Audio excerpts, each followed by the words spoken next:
Korrupsiya insoniyat paydo bo'libdiki, u bilan yonma-yon yashab, rivojlanib kelayotgan muammolardan biri.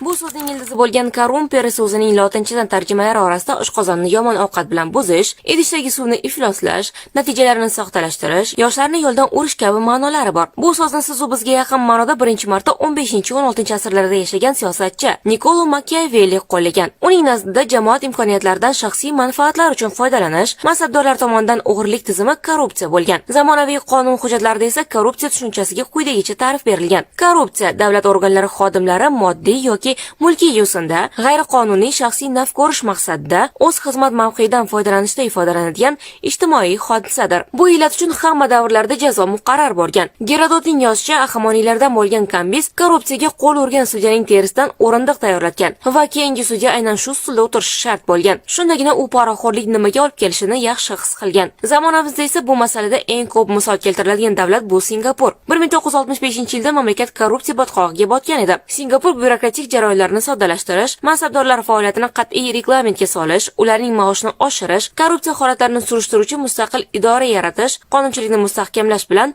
korrupsiyani eng past darajaga tushirdi. Buyuk Britaniyada esa poraxo'rlik to'g'risidagi qonunni buzganlikda ayblangan kompaniyalar cheksiz jarimaga tortilishi mumkin. Jismoniy shaxslar esa 10 yilgacha ozodlikdan mahrum etiladi. Fransiyaning korrupsiyaga qarshi qonunlarini buzganlik yuridik shaxslarning 5 million yevrogacha jarimaga tortilishiga, jismoniy shaxslarning esa 10 yilgacha ozodlikdan mahrum etilishiga olib keladi. Italiya qonunchiligiga ko'ra poraxo'rlikda ayblangan kompaniyalar 1 million yevrogacha jarima to'laydi. Jismoniy shaxslar esa 20 yilgacha qamoq jazosiga hukm qilinishi mumkin. Rossiyada jazo jarimadan boshlanib 15 yilgacha qamoq jazosi berilishi mumkin. Germaniyada korrupsionerlarga 6 oydan 10 yilgacha, Shvetsiyada 6 yilgacha qamoq jazosi tayinlanadi. AQShda pora olganlar 15 yilgacha qamoq va poraning 3 baravar miqdorida jarimaga tortiladi. Kanada fuqarolari esa pora olishga rozi bo'lganining o'zi uchun 14 yilgacha ozodlikdan mahrum bo'lishi mumkin. Afg'oniston, Bangladesh, Bahrayn, Misr, Iordaniya, Iroq, Eron, Yaman, Xitoy, Kuvayt, Malayziya, Birlashgan Arab Amirliklari, Pokiston, Saudiya Arabistoni, Shimoliy Koreya, Suriya kabi 22 ta davlatda korrupsiya uchun oliy jazo berilishi mumkin. O'zimizda Jinoyat kodeksining 210-moddasida yozilishicha, pora olgan shaxs 15 yilgacha ozodlikdan mahrum qilinishi mumkin. Xuddi shu kodeksning 211-moddasida pora bergan va 212-moddasida pora oldi berdisining o'rtasida bo'lgan ham 15 yilgacha qamoqqa ravona bo'lishi mumkinligi yozilgan. Agar ta'limda korrupsiyaga yo'l qo'yilmasa,